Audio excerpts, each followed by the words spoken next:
Hi guys, welcome back. Scatlink here, and we're off for more of Final Fantasy the Anniversary Edition. In the last episode, we got a promotion, pretty much. We gave ourselves a promotion, or it was Bahamut actually, because we had the rat's tail. Oh yeah, we don't have it anymore. But we had the rat's tail, showed that to the King of the Dragons, and well, he promoted us, which allowed Zest to learn up to level 2, level 3 magic spells, and up to level 4 of black magic for Sulba, our newly acquired ninja, I guess you could call him. Plus he's able to equip items now, which is super awesome. Everyone's still at the correct level because of my resets and doing stuff off screen and whatnot.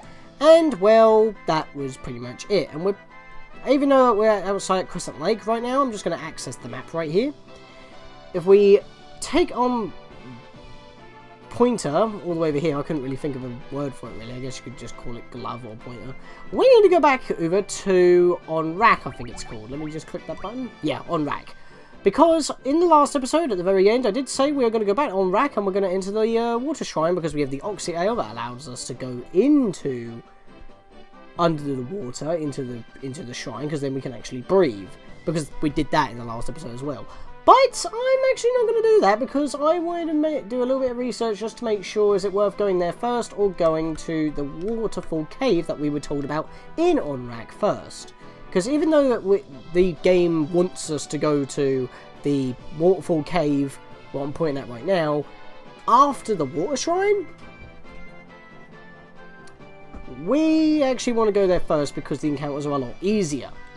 Believe it or not. Plus, it's a very short dungeon as well, so considering that we had a couple of long episodes, which was entirely unintentional, which just, after I've recorded and I try to cut down the fat, I don't cut out as much as I expect to, and there you go. So, yeah, I'm just trying to see where I am on the map right now. It's just annoying that I have to hold select and circle. I mean, select does nothing in the game by itself, so why can't that just be the map button on its own? I'm pressing select right now and nothing happens. And yet circles to back up or to run, so you would think just select be the map button. I mean, hell, start doesn't do anything either. So why can't they just be standalone map buttons? Just doesn't make much sense to me. Anyway, we are now here. So let's go head to the Waterfall Cave. Sorry that my intro was a little bit all over the place. It's when I don't intend. Well, basically what we did really was just power up with our promotion and whatnot. But we also got the Oxy Ale. I should learn to abbreviate it more. I don't seem to do that very well. Anyway, we're waiting for the game to load here. We've got white crocodiles, which are new enemies, but we've got a promotion! So these guys are not going to be an issue for us at all. Even Flo with her pretty beefy HP at this point can just blast right past them. That's super helpful. I mean, hell, Zest is almost all the way to 1000 HP, like halfway, so that's insanity right there. So, can't complain too much. Plus, Sulba actually has decent defense now, so the unlucky thief will be unlucky no more. It's kind of funny, really, because like I said in the original, like NES and possibly the MSX version, the luck stat didn't work properly, but even if it does work properly, they still tend to take more damage than any other enemies anyway. And any other party member anyway, so it's kind of funny. Thanks for that. Actually, I didn't do a lot of damage to Daewoo. Then again, that wasn't that hard of a monster, and the reason why I didn't cut it out is because we're already here. I think we might actually get a chance to enter the Water Shrine and still go as originally planned, because this place is really short. It's just one room that we have to go in, and all the treasure is in that exact room, and I know exactly where it is, so that shouldn't be an issue. So I've got clay golems, we've already had them before, they're weak to ice, that's perfectly fine, but Sulba doesn't even need to worry about that. With a flame brand or whatever it's called, he can just knock him out. Hell, Daewoo just one-shot that guy! But then again, he's got the cat claws. Oh, he bought a Gaia, so it's pretty powerful. For what he can do, anyway. I mean, like, yeah, 27 compared to Sulba's 35. That's not too bad. 27, 35. There's bats everywhere around here, but we don't need to worry about them at all. They're just going to get in our way, which it did right there, because I got a new encounter because of it. Nightmares, they're here as well, but unlike them being a forced encounter space only enemy in the, what was it called? I think they can one-shot you, actually. Snort. I didn't think about that. But yeah, they were a force encounter exclusive enemy in the Citadel of Trials. Here they're actual random encounters, so I guess that's worth showing off. He wasn't even in my way. He was entering my way, and that stopped me from moving. 2 nightmares again. They kind of remind me of Ganondorf's horse, actually. Just a little bit greener. And that clay golem poisoned Zest. So let me go get a antidote here. God, we're almost level 30. Can we actually get that this episode? That'd be cool. Anyway, I think I'm heading in the right direction. I keep going higher up, and I don't really want to. I want to head downwards at this point. Okay, those 2 nightmares actually did a lot of damage to Flo, so let me heal up there. Yeah, not really many new encounters happening at the moment. It's kind of odd, really. I'll just give you a normal cure, that'll do. I'll give you another one, why not? It didn't work out as well as I hoped. Yeah, screw it. It's not like we're going to have much issues on healing anyway. I mean, I know it's Zest and Silver have only got 14 MP, but that will change soon.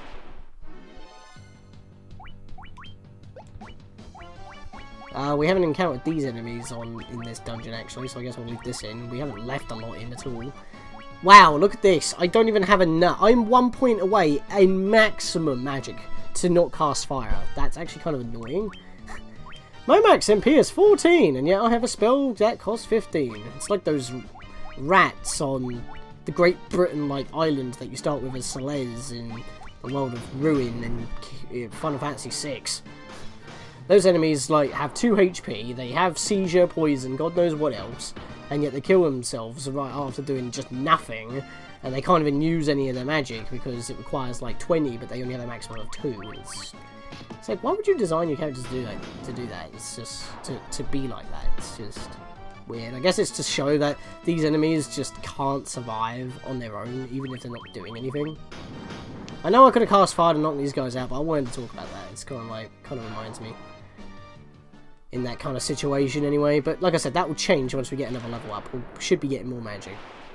These enemies are too easy. This is why I wanted to come here first, because if we came here afterwards, it wouldn't even be a remote challenge. I wouldn't have to at least heal minor damage like I'm doing now. So it's I mean, I don't even need to heal this minor damage. I'm just doing it because I like to keep my characters topped up and I have the means. And look at that, we're already here. Insane. But as soon as we enter, we have cockatrices. Actually, no! Why are these not cockatrices? These are actually the more powerful versions.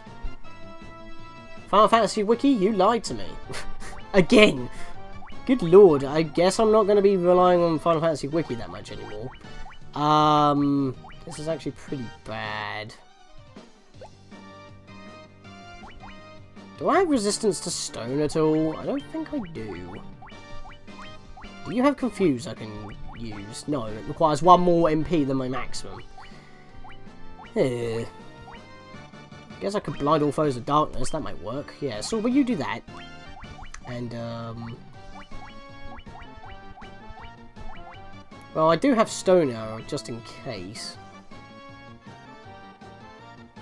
Protect Terror, why not? Let's do that. And I don't want to use a Gar spell, a level 3 spell, just in case if it does accidentally take him out when I'm stoned. I guess I'll give everyone a fire. That would do worse. That would do worse. That would do the best. If we don't get through, it'll be bad. Only darkness on 2 of them, and it was 2 of them that have already attacked, I think. Oh god, no. He's been blinded though. Yes, alright. The one that was blinded actually did the move, so we're good. We're good there. That should take out all the mummies. Oh lord! Buddy, I don't think you're going to be having a good time. Dead. I just like how he was the only one who survived that. It's like all the enemies just box him in, he must live, and everyone just gets incinerated, and he's like, oh dear, and this just comes in for the finishing strike. Welp. Problem is, we're going to have to fight that again if we want to leave. And look at that, there's a robot here. I have been waiting. Take this cube. Time at Flying Fortress, please. This was the shooting star that people in Onrac were talking about. And we have now got a warp cube. That music was very delayed. The joys of a portable disc system. I'm not going to lie, I love the PSP system. Oh dear. His voice box blew up. I guess he took too much damage on landing, and just telling us what to do kind of finished him off. Sorry, buddy. But yeah, like I said, I like the PSP system. It's an awesome system, an RPG machine. Because pretty much that's what's on the system that was any worth. And to be fair, that's all I have on it. But it's a disc system, and therefore it's not going to load very good, and music cues can be late. But we have tons of new equipment here that's going to be amazing. We have a wizard staff. We have a ribbon. If anyone's played any Final Fantasy / Kingdom Hearts games or anything Square Enix related, you should know how powerful ribbons are. So that is really good. 13450 gil, 6400 gil, 5000 gil, and a defender. Let's go check out all the new stuff we just got. Right, so first of all, the wizard staff. It can cast Confuse when used. Not the best spell to have on hand, but considering that Zest, Stuka, and Sorba still have under 15 MP at maximum, and Confuse costs 15, not 14, at this stage it may be alright, but, you know, not going to be helpful that later on, and only the Black Wizard can equip it. Is it better than the Cat Claws, though? That's the question, because if that's the case, then we don't really need to worry about the spell use, because some of these weapons actually do have good stats. We have a ribbon here, which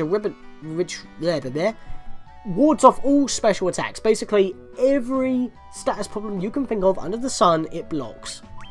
And everyone can equip it as well. If we can find multiple of those and just deck everybody out with them, we're never removing them, even if it does provide better defense. Which it probably doesn't, because ribbons are deceptively good in the defensive, department as well. Not just for the stat boost, but actual just raw defense. Yeah, how would a ribbon do that? I don't know. But then again, if you played Earthbound, Paula rocks out with them, so you know. And we have a defender, which casts Blink when used. And if we know anything about Blink, it basically makes the user dodge attacks more, I believe, actually. Just confirm that. Have we got Blink on here? No. What's a Blink? What's Blink spell? We even got Blink. Ah, Blink. Raises caster's evasion. There we go. That was just easier to do. It'd be nice if I could actually tell you what the spell does, though, instead of just telling, oh, it casts this spell that you may not have is used. So, I don't know. Anyway, let's go have a look at what we can do here. So, the defender is only 1 point better than the ice brand, and 4 points higher than the flame sword. Not exactly the best boost. I mean, it does give us an extra 15 accuracy for Sorba here, compared to its current weapon, and 10 plus accuracy compared to Zest's weapon at this point, but it's not really worth. It's better just to keep in the inventory for the spell, and that's probably why people decide to swag it up. Of course, the ribbon, which is a helmet, it doesn't provide as much defense, but still decent enough defense, but wards off everything. However, the mithril helmet at this point is better. The leather cap compared to the ribbon is better regardless on anything, and everyone else has a leather cap, so it's literally a permanent replacement for the leather cap. A basic defense item is now just blocks everything, basically. So, I mean, Sorba can now actually defend himself very well against normal attacks, so I feel like we need to split the resistances to everyone else, and I think I would give it to Daewoo, because his defense is the lowest. Well, actually, no.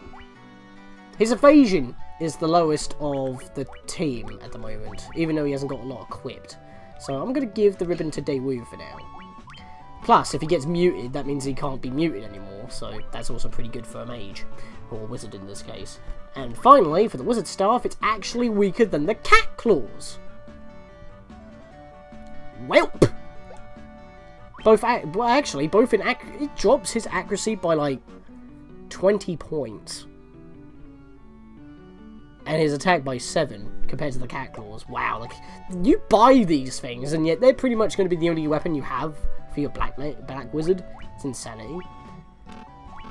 But yeah, that's cool. So we just basically replaced the leather cap, which we can just, you know, I'm just gonna, oh no, I can't chuck, I forget. I'll sell the leather cap off, but we're keeping the defender in the inventory, as well as the wizard staff. So these two weapons we're going to keep in the inventory for their infinite usage on Blink, which is super helpful, by the way. That means everyone can now use it without costing any magic at all, because it only works on the person who casts it. You can't redirect it. So, like, if I go over here, Blink raises caster's evasion. Only Zest can benefit from that. But now everyone can by using the defender sword, so there we go. Now, we could try to leave, just walk out this dungeon and that'll be it, but why not we take some use out of our new spell?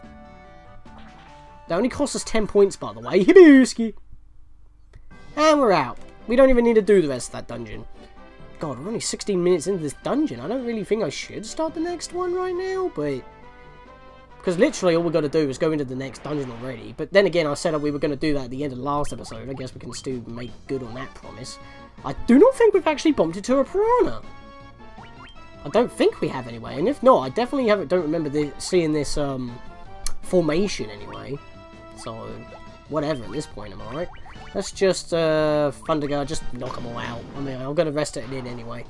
So it's fine. Plus, this might give us enough experience to level up. We didn't have that much to go to the next one. Hey! Block with the shield. Nice. Zest and Silver are really getting on that right now. Ooh, that's tasty. We haven't seen that animation, I don't think, so far. Yeah, we're not getting that close, are we? Oh, one more battle. Awesome. Can we get that before we reach... Yeah, we're definitely going to get into another counter. Alright, so we'll leave this battle in. Oh, wow, a red piranha. Even newer. I knew we didn't bomb into these, but we haven't bombed into red piranhas. Definitely not. That just works out. It's not a redundant thing to keep in just for a level up then. And you're dead. God, Daewoo does so much damage with a crit. Compared to what he used to do. Because he's also wielding such a good weapon. Zest gained a level, 29 HP and 2 MP. Zest, come on, dude. I don't need you having more HP at this point. MP would be nice. I know you're not like a main caster, but I kind of decked you out with more status heals and buffs than anything else. Strength increase, we already know about that. Sorba gained 24 HP and 3 MP. Well, at least he can now cast Confuse. Am I right? In fact, he can actually cast Fire at least once. So that's nice as well. Flo gained a level, 6 HP, 7 MP. Daewoo got 4 HP and 21 MP. Our Black Mage is the only one who got the most magic as per usual. Well, I wouldn't have minded to have that level up get flipped on its side completely. Oh, did we bump into an Ice Gigas? I'm not too sure. Would you stop chucking new enemies at me? Or enemies that I don't think we bumped into before? In fact, I don't know if... Wait, yeah, we did bump into Winter Wolves before. But I don't remember seeing Ice Gigases. I remember Fire Gigas and normal Gigas. At least I ain't a Hades Gigas, Final Fantasy VI. How dare you use Magnitude 8 on me for a 33% chance at the one time that I wasn't prepared for it. Ugh, and they never did it again.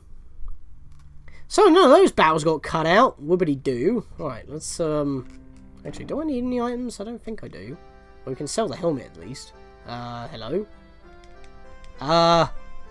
Game? Thank you. That was delayed. Sell the leather cap, don't need it. Right, what do you sell? I don't think I need anything from you actually. We've got lots of money. Wait, we're level 30 now. Can we learn level 7 magics? No, we can only use level 6, so we can't get any new magics for now, which is actually kind of annoying. Oh well, maybe that will change once we get through this next dungeon. We're bound to get a few level ups that way. That was the church, that was dumb. So let's get out of there. Where is the inn? These are the two magic stores that we can't really interact with for now. Ah, it's all the way over here in a secluded area. Here we go. Did I talk to these guys? Sunken Shrine says to be filled with riches, silver, gold, diamonds, even tablets describing lost languages and civilizations, if you believe the legends. That's actually something very helpful. We'll find a lot of gold, definitely. Diamonds? I think that's referring to an equipment item, and something that allows us to learn languages. All that's actually very helpful, even though you would think that's just generic for going into a dungeon. Long ago, an ancient race known as the Sky People used a language called Lufian. My brother Un would always talk about it, telling me how he could speak it, if he only had the Rosetta Stone. Well, stone, eh? Well, those two tips kind of went hand in hand. We've got tons of money, and we're only going to get more once we enter the next dungeon. I think what I'm going to do is at least... do I really want to just leave this episode? I mean, we had 2 long episodes, one after another. I think I might actually just leave this... I think I might end this episode off right before entering. To be fair, because we had 2 long episodes before, almost barring 40 minutes. And yeah, we're about to go into a dungeon that could actually be 2 episodes worth. So, yeah, I'm going to end it here, guys. I'm sorry about that. Even though it says only 21 minutes in recording right now, I feel like that will be the better part of that. So, in the next episode, guys, we are going to go to the bottom of the ocean with our Oxy Ale in hand. But we did go to the entrance of the waterfall, which I didn't say we were going to do in this episode, but I did anyway because you saw the enemies. They were all the enemies we've already bumped into before. But we did bump into a few new enemies on the way, and we did get another level up, which gave us enough magic to at least use some of our higher magics that the 2 new guys, Zess and Sorba, that were recently promoted, couldn't use before. With that, I'll see you guys in the next episode for the Water Shrine.